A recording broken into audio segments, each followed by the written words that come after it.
بسم الله الرحمن الرحيم. السلام عليكم ورحمة الله وبركاته. إن الحمد لله نحمده ونستعينه ونستغفره ونعوذ بالله من شرور أنفسنا وسيئات أعمالنا. من يهده الله فلا مضل له ومن يضلل فلا هادي له. أشهد أن لا إله إلا الله وحده لا شريك له وأشهد أن محمدا عبده ورسوله لا نبي بعده. اللهم صل وسلم وبارك على عبدك ونبيك محمد وعلى آله وصحبه ومن اهتدى بهديه إلى يوم القيامة. قال الله جل وعلا: يا أيها الذين آمنوا اتقوا الله حق تقاته ولا تموتن إلا وأنتم مسلمون. أما بعد. Ikhwatal iman rahimani wa rahimakumullah. Alhamdulillah. Segala puji bagi Allah Subhanahu wa taala Ar-Rahmanir Rahim atas segala limpahan nikmatnya. Segala puji bagi Allah Subhanahu wa taala yang memuliakan kita dengan nikmat Islam. Kemudian dengan nikmat sunnah Nabi sallallahu alaihi wasallam. Dengan hidayah ini Allah Subhanahu wa taala berikan hidayah kepada kita kepada nikmat tauhid. Nikmat la ilaha illallah. Nikmat kita beribadah hanya kepada Allah Subhanahu wa taala semata dan diselamatkan dari segala jenis kesyirikan. Dengan nikmat ini kita mengenal ilahal haq, mengenal Allah Subhanahu wa taala satu-satunya yang berhak untuk disembah. Dengan nikmat ini kita menyadari dan memahami apa tujuan kita hidup di muka bumi. Dengan nikmat ini kita mengetahui bahwa tidak segala sesuatu yang menurut hati itu baik atau menurut hawa nafsu itu baik adalah baik menurut Allah Subhanahu wa taala. Karena kecenderungan manusia ketika beramal, kecenderungannya adalah ingin untuk diketahui, untuk dilihat, untuk didengar, untuk dipuji. Dan ternyata itu adalah bagian dari kesyirikan. Itu adalah riya, sum'ah, dan itu adalah syirkul asghar yang paling ditakuti oleh Nabi sallallahu alaihi wasallam. Innama akhwafu ma akhafu alaikum asyirk al-khafi. Yang paling aku khawatirkan kepada kalian adalah syirik yang tersembunyi, kata Nabi sallallahu alaihi wasallam. Apa itu syirik tersembunyi? An yusalliyan nas wa yatazayyanu bi salatihi hina yaran nas, yaitu ketika seseorang salat dan dia baguskan salatnya karena dilihat oleh orang. Ini adalah bagian dari kesyirikan. Tanpa nikmat tauhid kita tidak akan mengetahui bahwa itu adalah madarat dan bahaya. Karena kecenderungan manusia akan bertanya, apa salahnya kalau saya beramal diketahui oleh orang? Kan baik. Menurut sebagian kita baik.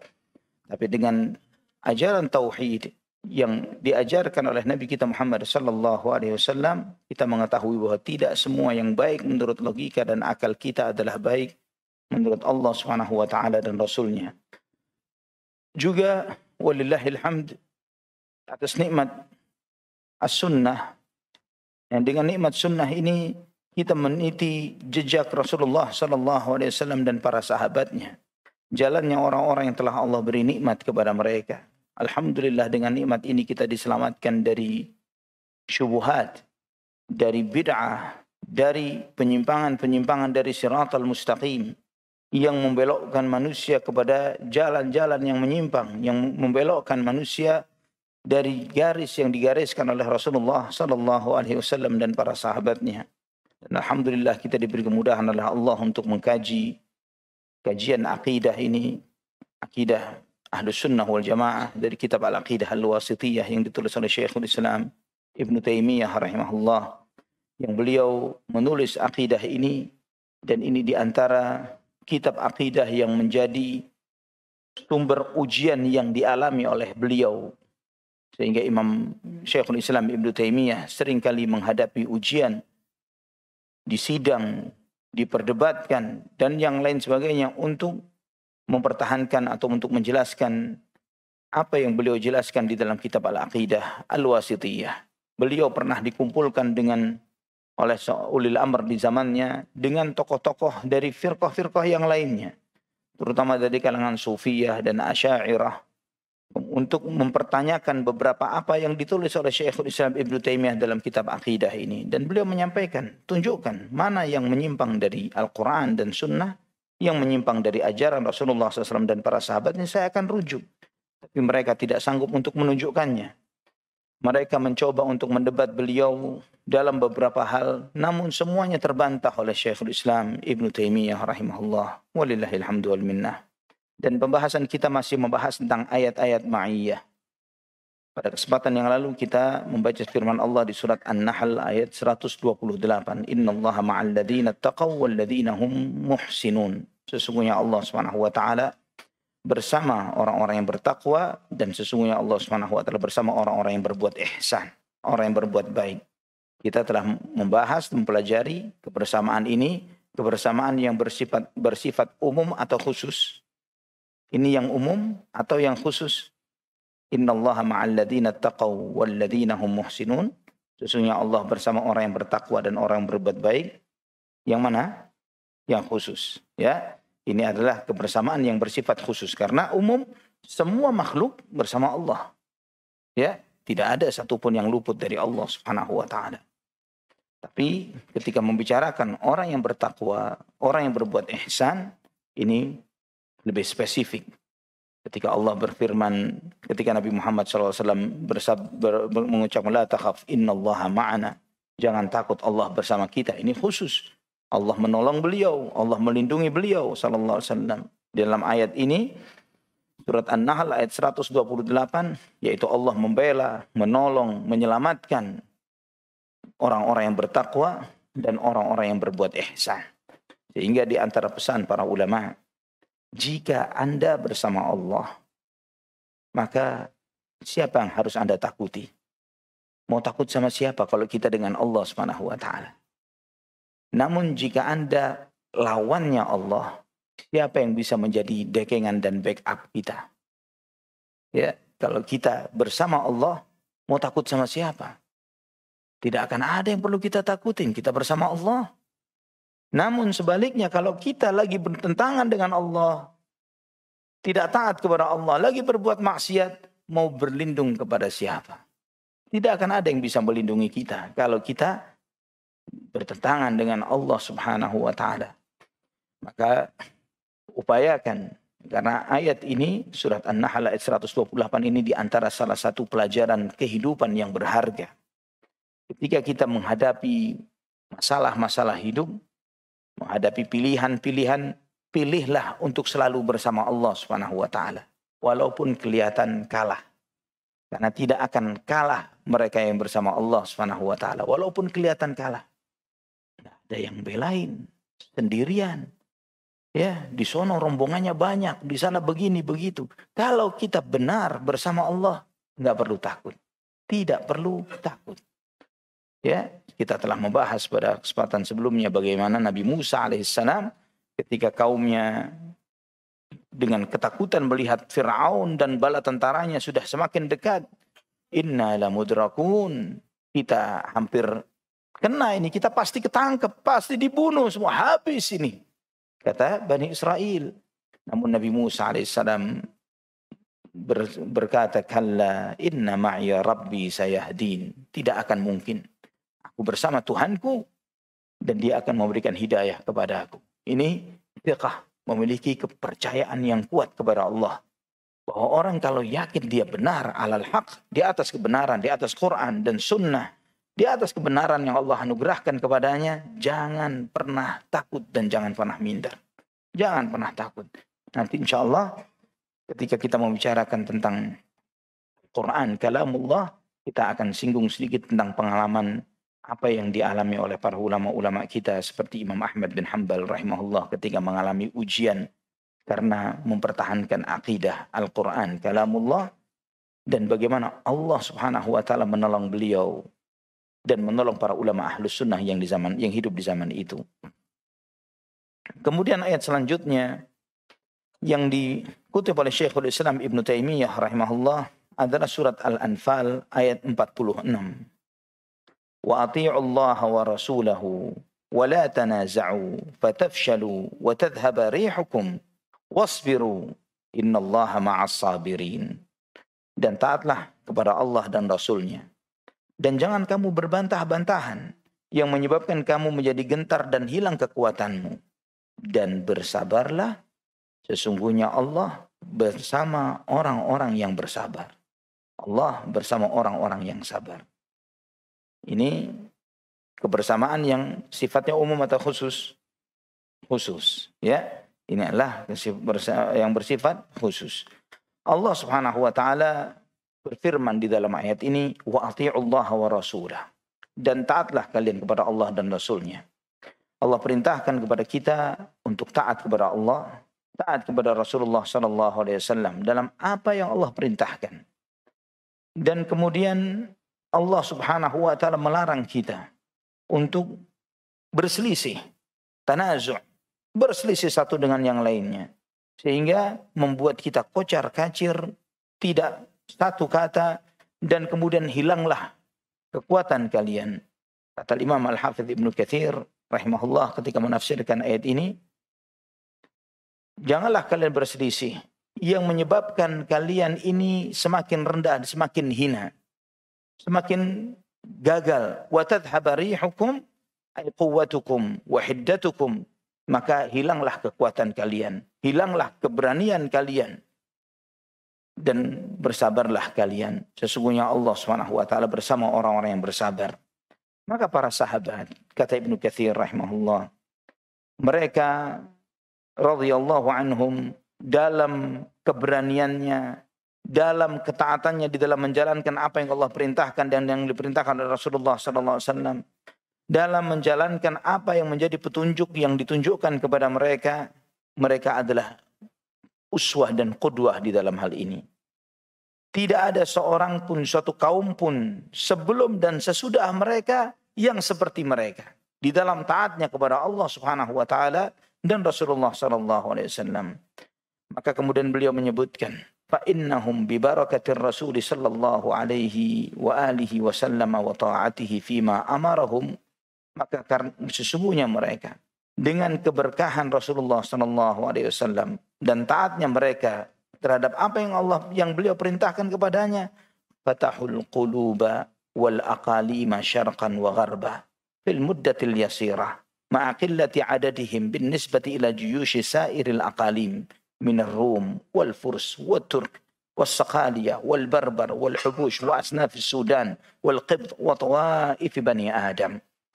Beliau mengatakan bagaimana mereka karena menjalankan perintah Rasulullah sallallahu alaihi wasallam, mereka menguasai hati manusia. Bahkan mereka menyebarkan Islam ke timur dan barat dengan waktu yang singkat. Padahal jumlah mereka sedikit. Namun mereka bisa mengalahkan seluruh pasukan yang ada di tempat-tempat yang lainnya. Baik Romawi, Persia, Turki, Barbar, Ahbash, ya, Afrika, dan Sudan, Mesir, seluruhnya. Qaharul jami'a hatta alat kalimatullahi wa zahara dinuhu ala sairil adyan. Mereka menundukkan semuanya sampai kalimat Allah lah yang paling tinggi dari seluruh agama. Wamtaddatil mamalikul islamiyyatu fi masyariqil ardi wa magharibiha fi aqalli min 30 sanah. Dan mereka menebarkan kekuasaan Islam ini ke timur dan ke barat kurang dari 30 tahun. Faradhiyallahu anhum wa ardahum ajma'in wa hasyarna fi zumratihim innahu karimun wahhab. Disampaikan oleh Al-Hafidh Ibnu Katsir rahimahullah. Ayat ini ditutup oleh Allah Subhanahu wa taala dengan perintah wasbiru innallaha ma'as sabirin, dan bersabarlah kalian, sesungguhnya Allah Subhanahu wa taala bersama orang-orang yang sabar. Ikhwatal iman rahimani wa rahimakumullah. Kita telah menjelaskan bahwa sabar itu menahan diri dalam ketaatan kepada Allah Subhanahu wa taala. Yang menahan diri dalam taat, menahan diri dari berbuat maksiat, dan menahan diri dari mengeluh terhadap takdirnya Allah Subhanahu wa taala. Jangan sampai mengeluh terhadap takdirnya Allah baik dengan lisan atau dengan hati atau dengan anggota tubuh. Karena sabar itu artinya al-habs, sabar itu menahan diri. Yang paling utama dari tingkat kesabaran ini adalah sabar dalam ketaatan kepada Allah Subhanahu wa taala. Itu yang paling tinggi, sabar dalam taat. Kemudian sabar dari maksiat, artinya sabar menjauhkan diri dari dosa dan maksiat. Ini menunjukkan kepada kita bahwa hidup ini butuh sabar. Hidup ini butuh sabar. Untuk bisa istiqamah salat 5 waktu berjamaah di masjid butuh sabar. Dan itu butuh kesabaran sampai mati. Itulah kenapa hikmahnya ketika Nabi SAW ditanya, Ayyul a'mali afdal, amal apakah yang paling baik? Nabi SAW menjawab, iman kepada Allah Subhanahu wa taala. Kemudian apalagi ya Rasulullah? As-salatu ala waqtiha, salat tepat waktu. Kemudian apalagi ya Rasulullah? Kemudian adalah birrul walidain. Kemudian apalagi ya Rasulullah? Kemudian jihad fisabilillah. Nabi SAW menyebutkan tingkatan-tingkatan itu dan dijelaskan oleh para ulama. Kenapa salat tepat waktu lebih afdal ketimbang jihad? Kenapa? Karena jihad, ketika ada panggilan untuk jihad, dia terbuka hatinya mendapatkan hidayah, maka dia keluar berangkat berjihad. Saat itu mungkin menang atau mati syahid, selesai. Tapi untuk bertahan sholat tepat waktu, ini tidak bisa dikatakan seseorang, Masya Allah si fulan tepat waktu sholatnya, tapi kemarin saja, ya hari ini enggak. Masya Allah si fulan pekan lalu 1 pekan tepat waktu, tapi pekan ini tidak. Atau bulan lalu, Masya Allah, tabarakallah, 1 bulan full on time tepat waktu, tapi bulan ini babak belur berantakan. Lah, yang dikatakan sholat tepat waktu selama dia hidup, sampai terakhir dia meninggal dunia. Ini tepat waktu. Nah, ini butuh kesabaran. Untuk bisa seperti ini, butuh kesabaran. Sabar untuk sholat tepat waktu seumur hidup, itu yang menempatkan dia sebagai hamba Allah yang mulia. Ya, yang paling mulia dari 3 tingkat kesabaran, sabar dalam menjalankan ketaatan. Kemudian yang berikutnya adalah sabar dari berbuat maksiat. Kenapa sabar dari berbuat maksiat itu lebih rendah levelnya daripada sabar dalam menjalankan ketaatan? Karena poinnya sabar dari menjalankan maksiat itu cuma diam saja. Ya, tidak berbuat dosa, itu sama seperti nggak ngapa-ngapain. Ya, kalau dihitung secara fisika itu 0 kalori. Ya, kalorinya 0. Nggak ada kalori yang harus dikeluarkan. Nggak ngelihat yang haram. Ya sudah pejemin mata. Begitu kan? Tidak berbuat maksiat sudah diam. Itulah kenapa ketika diperintahkan oleh Nabi, fa idza amartukum fa'tu minhu mastata'tum wa idza nahaitukum anhu fajtanibuhu wa ma amartukum bihi fa'tu minhu mastata'tum. Jika aku melarang kalian dari sesuatu, tinggalkan. Dan jika aku memerintahkan kalian untuk melakukan sesuatu, lakukan semampumu. Kenapa ketika dilarang diperintahkan untuk meninggalkan? Dan kenapa ketika diperintahkan untuk mengerjakan sesuatu, lakukanlah semampumu? Kenapa terkait dengan meninggalkan larangan tidak ada tinggalkan semampumu? Ya, karena meninggalkan larangan ini 0 kalori. Sama seperti nggak melakukan apapun. Nggak mungkin ada orang mengatakan saya nggak sanggup, nggak bisa. Kalau saya nggak dosa, bisa tiba-tiba benjol kepala saya kalau nggak berbuat dosa misalnya. Tiba-tiba kemudian misalnya begitu, ya. Sendinya sakit semua kalau nggak maksiat misalnya. Tidak mungkin seperti itu. Karena tidak maksiat seperti nggak ngapa-ngapain. Maka tidak ada istilah tinggalkanlah dosa semampumu. Tidak ada. Tinggalkan dosa mutlak. Tapi ketika menjalankan ketaatan semampumu. Ya, semaksimal yang kita lakukan. Yang wajib jalankan sebisa kita. Ketika melaksanakan sholat wajib kita bisanya berdiri, ya harus berdiri. Tidak sanggup berdiri, duduk. Ya, dilakukan semampu kita. Dan kemudian ikhwatan iman rahimani wa rahimakumullah, yang terendah adalah sabar dari takdir-takdir Allah Subhanahu wa taala. Kenapa dikatakan yang terendah? Karena takdir Allah ini terjadi kepada siapapun. Mau dia muslim, mau dia kafir, terjadi. Dan terkadang sebagian orang kafir bisa sabar. Tidak seperti sebagian. Saya katakan sebagian orang mukmin malah ngeluh. Ngeluh terhadap takdir yang Allah timpakan kepada dirinya. Terkait tentang kehidupannya, maisyahnya, keluarganya, dan yang lain sebagainya. Dia mengeluh terhadap takdir-takdir ini. Kenapa saya ditimpa yang seperti ini? Padahal sebagian orang kafir masih bisa terima dengan sebagian dari takdir-takdir tersebut. Ikhwatul iman rahimani wa rahimakumullah. Karena takdir itu sesuatu yang pasti terjadi, maka kita wajib sabar. Dan ini yang paling rendah karena terkena kepada siapapun, hatta binatang. Ya, Kambing kalau sudah takdirnya disembelih, khalas, sabar. Ya, nggak bisa protes, nggak bisa demo, terima sudah disembelih. Karena semua terkena dengan takdir ini, maka sabar terhadap takdir adalah yang paling rendah. Dan level seorang mukmin tidak hanya sebatas ini. Namun tingkatan yang tertingginya adalah ketika dia sabar untuk menjadi hamba Allah yang terbaik. Sabar di dalam menjalankan ketaatan. Dan ikhwatal iman rahimani wa rahimakumullah.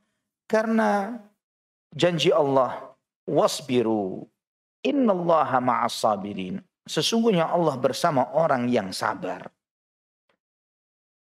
Ini janji yang luar biasa. Allah bersama orang yang sabar. Martabat yang tinggi. Dan tidak akan mungkin seseorang itu sampai kepada derajat ini kecuali dengan ujian. Ya, pernah tidak doa minta sabar? Pernah. Allahumma ja'alni laka syakkar, laka rahaba, ilaka mitwa'an, rahaban muniba. Dalam minta kepada Allah untuk dijadikan sebagai hamba Allah yang sabar. Yang Allah subhanahu wa ta'ala di dalam mengabulkan permintaan kita, ketika kita minta hati yang sabar, yang Allah berikan kepada kita adalah ujian-ujian.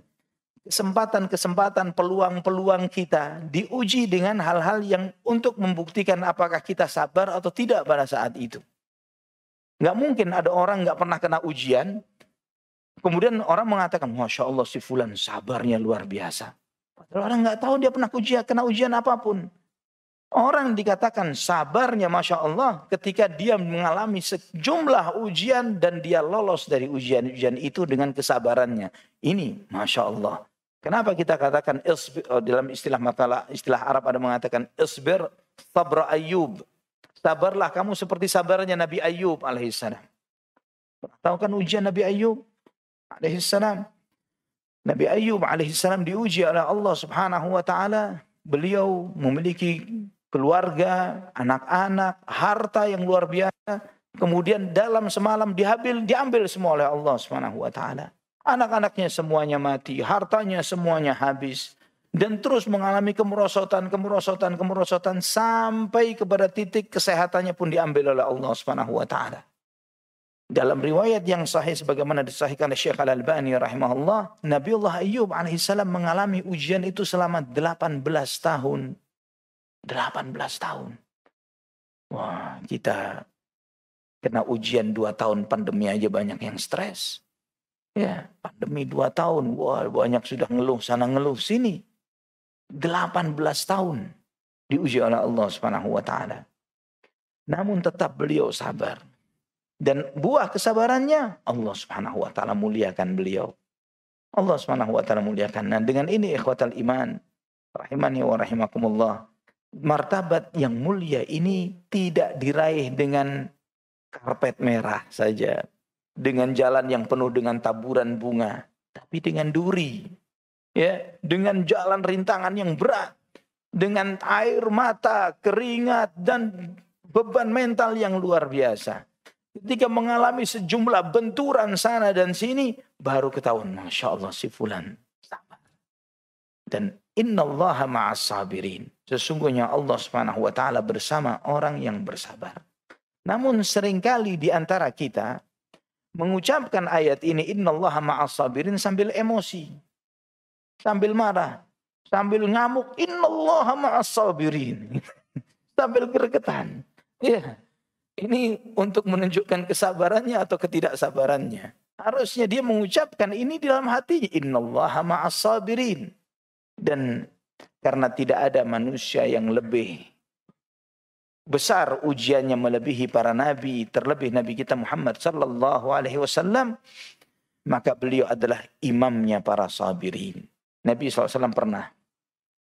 Nabi SAW menyampaikan, aku ditawarkan oleh Allah Subhanahu wa taala agar ada satu lembah.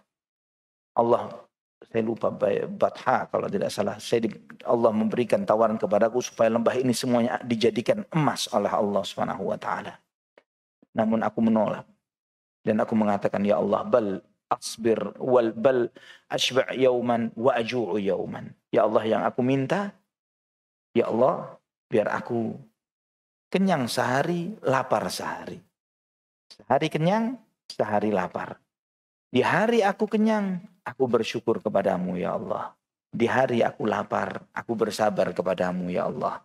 Karena tidak ada martabat yang lebih tinggi ketimbang sabar dan syukur.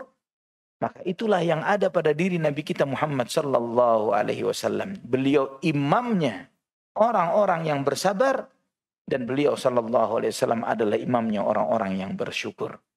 Maka antum melihat ketika Ummul Mukminin Aisyah radhiyallahu anha melihat Nabi sallallahu alaihi wasallam salat sampai bengkak kakinya. Ya Rasulullah, qad ghafarallahu laka ma taqaddama min dzambika wa ma ta'akhkhar. Ya Rasulullah sallallahu alaihi wasallam, Allah telah mengampuni dosamu yang lalu dan yang akan datang. Kok sampai sholat, sampai bengkak kakinya? Kalau kita dapat penghargaan diampuni dosanya yang lalu dan akan datang, nggak bakal kelihatan di Masjid Al-Fattah sudah. Iya. Ahlul Jannah. Namun Nabi SAW sholat sampai bengkak kakinya. Apa jawaban Nabi SAW? Ya Aisyah, afala uhibbu an akuna abdan syakura? Apa tidak pantas aku menjadi seorang hamba yang pandai bersyukur? Subhanallah. Ini Nabi kita Muhammad sallallahu alaihi wasallam. Ikhwatal iman rahimani wa rahimakumullah. Beliau sabar terhadap ujian yang Allah ujikan kepadanya. Sabar terhadap godaan-godaan, gangguan-gangguan yang beliau alami di dalam hidupnya. Ketika sebelum hijrah, ketika sesudah hijrah, dengan orang-orang musyrikin, dengan orang-orang Yahudi, dengan orang-orang munafikin, dan tetap beliau sallallahu alaihi wasallam adalah orang yang sabar. Ikhwatal iman rahimani wa rahimakumullah. Karena kemuliaan inilah Allah Subhanahu wa taala muliakan beliau sebagai imamnya sabirin, imamnya syakirin, imamnya orang yang bersabar, imamnya orang-orang yang bersyukur. Kemudian ayat selanjutnya yang disampaikan oleh Syekhul Islam Ibn Taimiyah rahimahullah adalah surat Al-Baqarah ayat 249. Allah berfirman, "Kam min fi'atin qalilatin ghalabat fi'atan katsiratan bi'iznillah, wallahu ma'as sabirin." Betapa banyak kelompok yang sedikit mengalahkan kelompok yang banyak dengan izin Allah Subhanahu wa taala. Dan Allah bersama orang-orang yang sabar. Jadi kalahnya kelompok yang banyak ini karena apanya? Karena sabarnya, bukan karena kuatnya. Bukan karena hebatnya, jago silat semua misalnya, bukan. Bukan karena kecanggihan senjatanya. Tapi wallahu ma'as sabirin, karena Allah bersama mereka, karena mereka orang-orang yang bersabar. Ayat ini, kam min fi'atin qalilah, betapa banyak, berapa banyak. Ya, ini kam ini khabariyah tufidu at-taktsir. Jadi menunjukkan banyak sekali. Tidak sedikit, nanti cukup banyak. Kelompok-kelompok yang sedikit namun bisa mengalahkan kelompok yang banyak dengan izin Allah Subhanahu wa taala. Namun itu semuanya tidak terjadi karena kehebatan mereka, karena kekuatan mereka, tapi atas izin Allah Subhanahu wa taala, atas kehendaknya, atas kekuasaan Allah Subhanahu wa taala. Maka di dalam ayat ini kita membaca tentang kisahnya Talut yang mengalahkan kaum musuhnya yang lebih besar, yang lebih banyak jumlahnya, dan mereka lebih sedikit. Bahkan itu pun masih kesaring dengan orang-orang yang lemah imannya di tengah jalan, yang kendur mereka. Namun sedikitnya mereka, karena mereka bersama Allah, Allah tunjukkan kepada kita bahwa kelompok yang besar bisa kalah dengan yang sedikit dengan izin Allah Subhanahu wa taala. Juga kita melihat dalam sirah Nabi kita Muhammad sallallahu alaihi wasallam pada peristiwa perang Badar. Bagaimana para sahabat radhiyallahu anhum yang keluar dari rumah mereka pada waktu peristiwa perang Badar, niatnya bukan untuk jihad, bukan untuk perang. Awalnya mereka keluar ini hanya untuk menghadang rombongan dagangnya Abu Sufyan. Yang mereka dapat informasi Abu Sufyan keluar dengan rombongan dagangnya orang-orang Quraisy yang dikawal kurang lebih 70 orang. Yang rombongan dagang itu, ana lupa berapa nilai dinarnya, tapi pernah ana hitung kurang lebih 500 miliar uang sekarang. Ya, rombongan dengan besar yang luar biasa, dengan membawa barang dagangan yang luar biasa. Dalam kitab-kitab sirah disebutkan berapa jumlah barang dagangan yang dibawa oleh Abu Sufyan pada saat itu. Cuman dikawal 70 orang. Maka para sahabat keluar 300-an orang ini. Mereka tidak membayangkan bakal berhadapan dengan Quraisy. Dengan semua isi perutnya, semua Quraisy keluar, mereka tidak kebayang seperti itu. Kemudian Abu Sufyan mendapatkan informasi akan hal ini. Tahu dia bahwa dia akan dihadang oleh kaum muslimin. Maka dia pun mengirim utusannya ke Mekah meminta bantuan. Mengirim utusannya, menteri akan bahaya. Barang rombongan dagang kalian akan dihadang oleh Muhammad dan para sahabatnya. Selamatkan mereka. Dan maka keluarlah Quraisy. Semuanya keluar. Abu Jahal dan yang lainnya. Dan mereka tidak menyisakan apapun. Mereka keluar semuanya ke Badar. 1000-an orang lebih. Ya, 1000 orangan lebih. Dan ketika mereka hampir ke Badar. Sebetulnya Abu Sufyan ketika berhasil lolos. Dia mengirim rombongan lagi. Dia mengirim utusan lagi kepada rombongan orang-orang Quraisy. Dia sampaikan kepada orang Quraisy, sudah kalian balik saja pulang. Pulang. Tidak perlu melanjutkan ke Badar. Kenapa? Saya sudah selamat. Saya sudah OTW pulang, sudah mau ke Mekah nih, selamat. Ya, dia sampaikan seperti itu. Namun berita ini ketika sampai kepada Abu Jahal mengatakan, lah, kita harus diam di Badar. Kita membuat tenda di Badar, kita sembelih onta, kita minum khamar, kita pesta-pesta, nyanyi-nyanyi, nari-nari, biar semua orang Arab tahu bagaimana hebatnya kita. 1000 orangan yang kita kerahkan dan semua orang biar takut dan segan terhadap kita orang-orang Quraisy. Supaya mereka gentar terhadap kita. Nah, ikhwatal iman rahimani wa rahimakumullah. Ini rencananya Abu Jahal. Dia tidak mau balik karena itu. Padahal intelijennya mereka sendiri mengatakan bahwa rombongan yang bersama Nabi SAW yang 300-an orang ini semuanya siap mati. Dia sampaikan kepada Abu Jahal dan yang lainnya, kalian kalau terus melanjutkan berperang, setidaknya sejumlah mereka yang akan habis di kita. Itu kata intelijennya orang-orang musyrikin Quraisy. Kalau mereka 300-an orang, kita pun akan kehilangan 300-an orang di antara kita. Kalau itu sepadan, maka kita lanjutkan. Tapi menurut saya tidak sepadan. Kata mereka seperti itu. Maka mereka mengusulkan kepada beberapa tokohnya, Al-Walid Ibn Al-Mughirah dan seterusnya untuk menyampaikan kepada yang lainnya untuk pulang dan tidak melanjutkan perang Badar. Namun apa yang Allah takdirkan terjadi. Nabi SAW, jumlah ini ikhwatal iman bisa diketahui dalam kitab-kitab sirah. Dan Nabi SAW mengetahuinya ketika ada salah satu budak dari orang-orang Quraisy yang ditangkap oleh kaum muslimin dan ditanya, berapa jumlah kalian? Ketika ditanya berapa jumlah kalian, ini riwayatnya sahih dalam Sahih Bukhari. Ketika ditanya, kamu dengan siapa? Kamu dengan Abu Sufyan ya? Dia mengatakan enggak, saya dengan Abu Jahal dan yang lainnya. Dipukulin oleh para sahabat. Dipukulin. Kenapa? Karena mereka berharap supaya ketemu dengan rombongannya Abu Sufyan atau Quraisy. Mereka berharap ketemu Abu Sufyan yang jumlahnya sedikit. Mereka enggak kebayang menghadapi Quraisy yang besar. Maka ketika orang ini jujur dipukuli oleh para sahabat.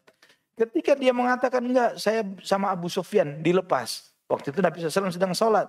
Selesai sholat Nabi SAW mengatakan kalau dia jujur kalian pukulin. Dan kalau dia bohong kalian lepaskan dia. Maka Nabi SAW bertanya kepada orang itu, berapa onta yang kalian sembelih tiap hari?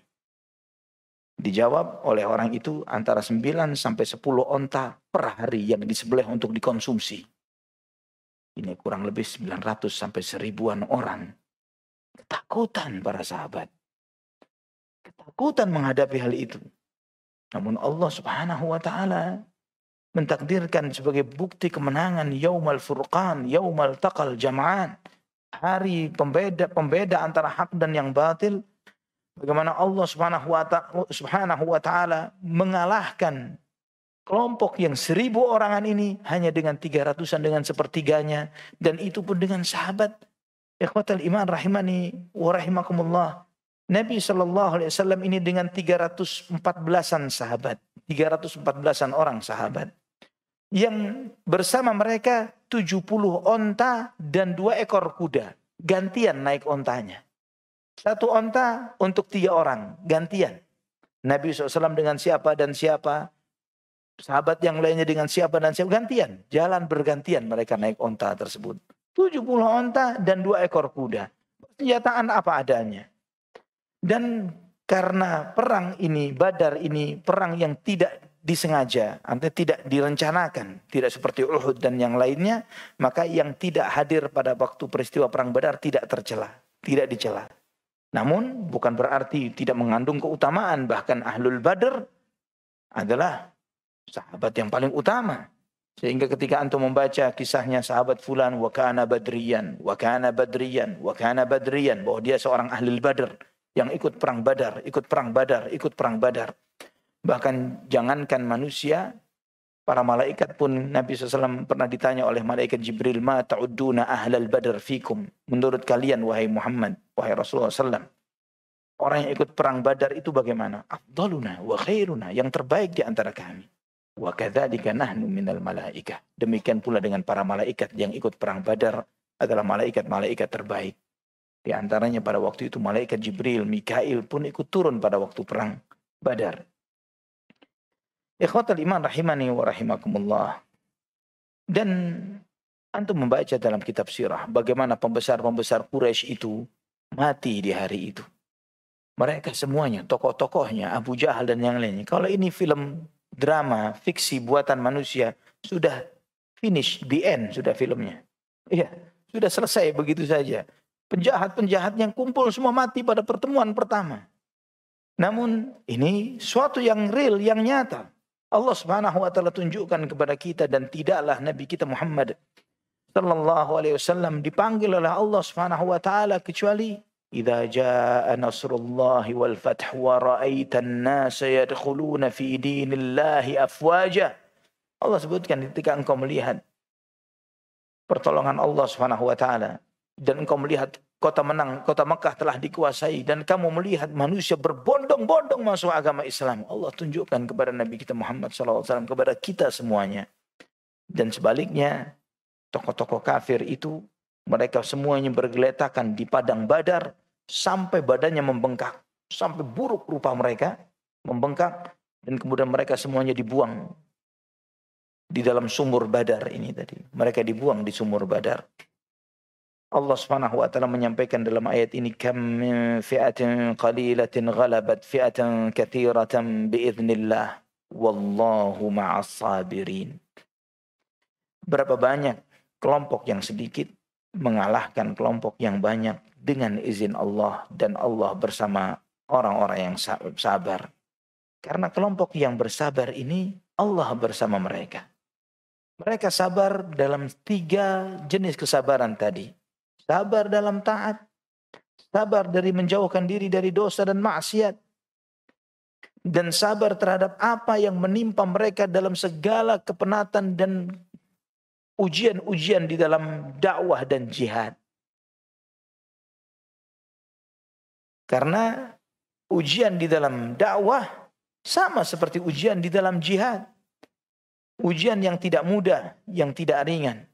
Yang setiap kita menghadapi cemoohan, hinaan, celaan, pro dan kontra dan yang lain sebagainya karena dakwahnya. Namun ingat, wallahu ma'as sabirin, dan Allah Subhanahu wa taala bersama orang-orang yang sabar. Ikhwatal iman rahimani wa rahimakumullah. Ayat ini menunjukkan, mengajarkan kepada kita bahwa umat Muhammad sallallahu alaihi wasallam bukanlah umat yang hebat karena jumlahnya yang banyak. Kita bukan karena banyaknya maka kita ini hebat. Tapi karena sabarnya, karena imannya. Seberapa kuat kita dalam ketaatan. Seberapa kuat kita dalam menjauhkan dosa dan maksiat. Seberapa kuat kita sabar di dalam menghadapi ujian-ujian. Itu yang memenangkan kita. Bukan seberapa kuat ekonomi, seberapa kuat militer, seberapa kuat politik, seberapa kuat, bukan itu semuanya. Namun ketakwaan kepada Allah Subhanahu wa taala, kesabaran kepada Allah Subhanahu wa taala. Bagaimana Allah Subhanahu wa taala juga menunjukkan kepada kita pada waktu peristiwa perang Hunain. Wa yauma Hunainin id a'jabatkum kathratukum falam tughni ankum syai'a. Dan ingatlah kamu pada waktu peristiwa perang Hunain.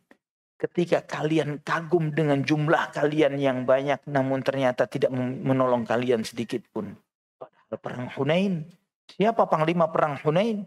Muhammad sallallahu alaihi wasallam.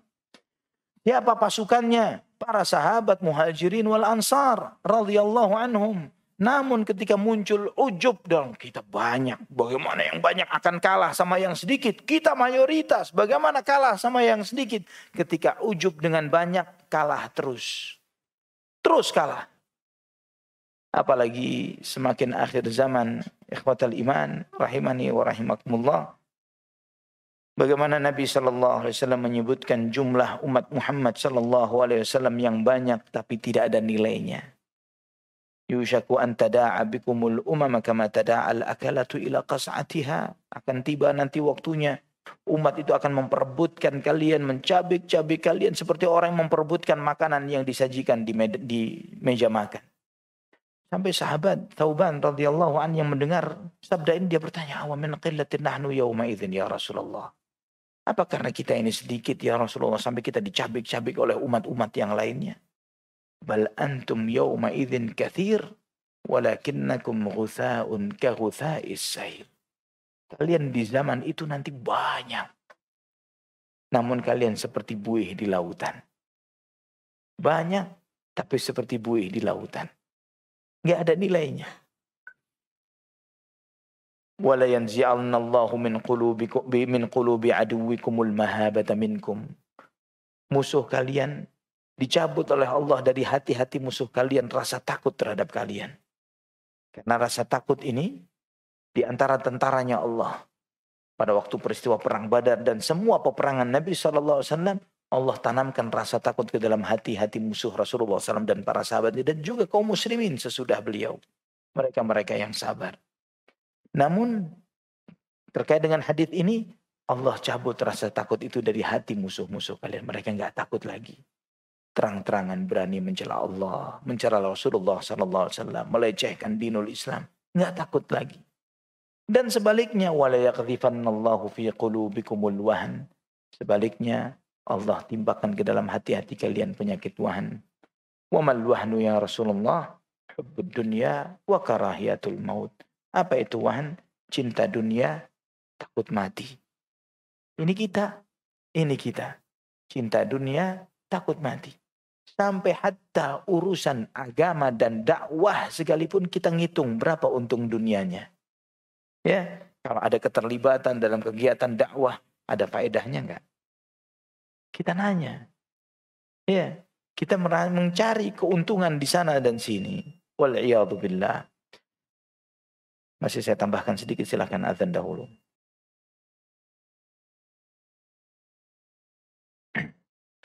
Alhamdulillah. Wassalatu wassalamu ala rasulillah wa ala alihi wa sahbihi wa man walah. Ikhwatal iman rahimani wa rahimakumullah. Inilah beberapa ayat yang disampaikan oleh Syekhul Islam Ibn Taimiyah rahimahullah terkait tentang ayat-ayat ma'iyah. Ayat-ayat kebersamaan Allah Subhanahu wa taala dengan makhluknya. Yang beliau rahimahullah jelaskan setelah menjelaskan tentang ayat-ayat istiwa Allahi 'alal 'arsy. Bersemayamnya Allah Subhanahu wa taala di atas 'arsy. Dan ini sama sekali tidak bertentangan. InsyaAllah jika antum memahami beberapa kali pertemuan yang telah kita yang di kajian ini, InsyaAllah antum memahami bagaimana memahami Allah Subhanahu wa taala bersama kita hakikatan benar, dan Allah Subhanahu wa taala bersemayam di atas arsy, dan itu tidak bertentangan satu dengan yang lainnya. Ya, dan seringkali kalau misalnya ada orang mengatakan bagaimana bisa begitu? Ini mustahil. Bagaimana jawabnya? Mustahil bagi kita, tidak mustahil bagi Allah Subhanahu wa taala. Dalilnya apa? Doa safar. Allahumma antas sahibu fis safar wal khalifatu fil ahl. Itu saja dalil yang antum ingat. Doa safar. Ya Allah, engkau adalah teman kami dalam perjalanan dan engkau lah yang kami titipi untuk keluarga kami. Ini mustahil bagi siapapun. Ya, tapi tidak bagi Allah Subhanahu wa taala. Bagaimana jalan sama kita? Tapi di keluarga juga jagain keluarga kita. Ini nggak ada manusia makhluk bisa seperti ini. Tapi hanya Allah subhanahu wa ta'ala. Hanya Allah subhanahu wa ta'ala. Nah, keimanan ini memberikan manfaat kepada kita ikhwatal iman. Rahimani wa rahimakumullah. Bahwa Allah subhanahu wa ta'ala meliputi segala sesuatu. Dengan maha tingginya Allah subhanahu wa ta'ala atas seluruh makhluknya. Tidak ada sesuatu pun yang luput dari ilmunya Allah subhanahu wa ta'ala. Allah maha tinggi. Allah maha dekat. Allah melihat apa yang kita perbuat. Allah subhanahu wa ta'ala mendengar apa yang bisikan-bisikan hati pun Allah tahu. Ya'lamu kha'inatal a'yun wa ma tukhfis sudur. Allah maha tahu pengkhianatan mata. Allah maha tahu apa yang disembunyikan dalam dada. Nah, ikhwatal iman rahimani wa rahimakumullah. Iman ini berbuah kepada kita keyakinan yang lain. Yaitu ketika kita mengimani bahwa Allah subhanahu wa ta'ala dengan maha tingginya, Allah maha dekat kepada hambanya, Allah maha tahu, maha mendengar apapun yang kita lakukan, maka akan melahirkan kepada kita kesempurnaan sifat muraqabah. Sifat muraqabah ini adalah sifat yang dimiliki oleh hamba-hamba Allah yang beriman. Yaitu sifat yang selalu merasa diawasi oleh Allah Subhanahu wa taala, dan ini bagian dari sifat ihsan. Sifat selalu merasa diawasi oleh Allah Subhanahu wa taala yang akan membuat kita menjadi hamba Allah yang baik walaupun di tempat tidak ada polisi dan CCTV. Ya, sebagian kita akan taat lalu lintas kalau tidak ada polisi. Ya. Maka ketika misalnya ada pemeriksaan di depan, ada polisi sudah di perempatan jalan merah, kita stop, taat kita, masya Allah. Ya, tapi ketika polisinya nggak ada, kita anggap merahnya hijau, hijaunya merah. Ya, berubah. Ya, merah dilanggar semuanya. Karena dia taatnya ketika ada polisi. Namun hamba Allah yang beriman taatnya mau ada polisi, tidak ada polisi, ada CCTV, tidak ada CCTV. Dia yakin Allah Subhanahu wa ta'ala maha melihat, maha mendengar, maha mengetahui, maha menyaksikan, dan menghisap semua apa yang diperbuat oleh hamba. Inilah pentingnya, walaupun sampai pada level negara, pentingnya mereka belajar agama itu karena ini. Walaupun sampai pada level negara. Karena bagaimana negara koar-koar menyampaikan harus taat hukum, taat undang-undang, tapi tidak disertai dengan keimanan. Bagaimana orang bisa taat dengan benar tanpa iman? Tidak akan mungkin. Tapi kalau diiringi dengan iman kepada Allah subhanahu wa ta'ala, dengan iman yang benar, maka taatnya dengan santai. Subhanallah, saya ada cerita teman dari seorang teman yang bekerja di salah satu perusahaan asing. Perusahaan asing. Karena masa WFH, work from home, dia mendapat tugas, dia kerjakan di rumah. Kalau pekerjaan yang dikerjakan di rumah tidak ada yang ngawasi. Ya, tidak ada yang melihat, tidak ada yang mengamati. Karena ini teman Anda, salah satu ikhwah kajian juga, menceritakan ke Anda. Dia menceritakan, Ustaz, akhirnya setiap pekerjaan saya selesai, saya laporkan dan saya minta lagi pekerjaan. Mana pekerjaan lagi yang lainnya? Mana? Dan dia mengatakan, sampai bosnya nanya, kenapa kamu nagih pekerjaan yang lain gak seperti kamu? Dia bilang, ini kan amanah. Saya akan ditanya oleh Allah tentang amanah ini. Sampai bosnya yang kafir manggil dia. Ini kamu dapat ajaran dari mana? Ya, saya pengen semua karyawan punya pemahaman sama seperti kamu. Perusahaan bakal untung kalau semua karyawannya berpikir seperti ini. Ya, melihat pekerjaan itu sebagai amanah yang bukan terhadap perusahaan, tapi kepada Allah Subhanahu wa ta'ala. Ini perusahaan kafir. Dia bilang, Anda dipanggil sama bos Anda, Ustaz, orang kafir. Dia mengatakan kepada Anda, kamu dapat pelajaran dari mana? Dari ustaz-ustaz kami, dari pelajaran yang kita pelajari. Sifat muraqabah ikhwatal iman membuat kita ini menjadi orang yang profesional, menjadi orang yang baik walaupun tidak diawasi oleh orang lain. Dan itu ihsan. Anta'budallaha ka'annaka tarahu fa illam takun tarahu fa innahu yaraka. Engkau beribadah kepada Allah seakan-akan engkau melihatnya. Jika engkau tidak sanggup kepada itu, maka yakini bahwa Allah Subhanahu wa taala senantiasa mengawasi dirimu. Dan ini buah terbesar bagi mereka yang meyakini Allah bersamanya. Dan Ini akan berdampak luar biasa dalam kehidupan dia sehari-hari. Tidak takut kepada apapun, siapapun kecuali takut kepada Allah. Kalau dia keluar rumah benar, apa yang harus ditakutkan? Ali bin Abu Thalib radhiyallahu an seringkali diancam untuk dibunuh. Kata Ali bin Abu Thalib radhiyallahu an, kita tidak akan keluar dari takdirnya Allah. Tidak keluar dari takdirnya Allah, dan takdirnya Allah yang terbaik. Kalau orang beriman kepada takdir, beriman dia bersama Allah, andai kata pun dia mati, dibunuh seperti Ali bin Abu Thalib radhiyallahu an, tapi matinya syahid. Mati syahid di jalan Allah Subhanahu wa taala, matinya adalah mulia. Apa yang harus ditakutkan? Apa yang harus ditakutkan bagi mereka yang yakin dia bersama Allah Subhanahu wa taala. Wallahu taala a'lam wa a'lam bishawab. Insyaallah pada pertemuan yang berikutnya kita akan membahas ayat-ayat yang menjelaskan tentang sifat kalam. Sifat Allah Maha berfirman. Kita akan mempelajari pada kajian itu ayat-ayat yang disampaikan oleh Syekhul Islam Taimiyah yang menjelaskan tentang bahwa Allah Maha berfirman sesuai dengan kehendaknya, kama syaa wa bima syaa. Kaifa ma syaa. Bagaimanapun, dimanapun, kapanpun. Allah berfirman kapanpun. Bagaimanapun dengan cara yang ditentukan oleh Allah dan tidak serupa dengan makhluknya. Berbeda dengan keyakinan ahlul bid'ah seperti Mu'tazilah yang menolak sifat kalam atau keyakinan orang-orang Asy'ariyah yang mereka meyakini bahwa Allah tidak berfirman dengan firman yang didengar atau yang dibaca, ya, tapi dengan hadithun nafs, ucapan dalam jiwa yang kemudian diungkapkan dengan ungkapan oleh malaikat Jibril kepada Nabi Muhammad SAW, maka itu menjadi Al-Quran. Jika malaikat Jibril menyampaikannya kepada Musa, maka itu jadi Taurat, dan seterusnya. Seperti keyakinan-keyakinan bid'ah yang insya Allah kita akan bahas pada kesempatan-kesempatan berikutnya. Termasuk juga kita akan membahas secara khusus tentang ayat-ayat yang menunjukkan bahwa Al-Quran adalah kalamullah, bukan makhluk. Dan kita akan sekilas melihat, membaca, atau menyampaikan sejarah tentang bagaimana ujian itu menjadi ujian yang berat bagi para imam-imam Ahlus Sunnah terdahulu, sampai banyak para ulama yang mati terbunuh, di antaranya adalah Imam Muhammad bin Nasr Al-Marwazi rahimahullah, seorang sahabat Imam Ahmad yang mati terbunuh karena mempertahankan akidah ini. Aqulu qouli hadza subhanakallahumma bihamdika asyhadu an la ilaha illa anta astaghfiruka wa atubu ilaik. Wassalamualaikum warahmatullahi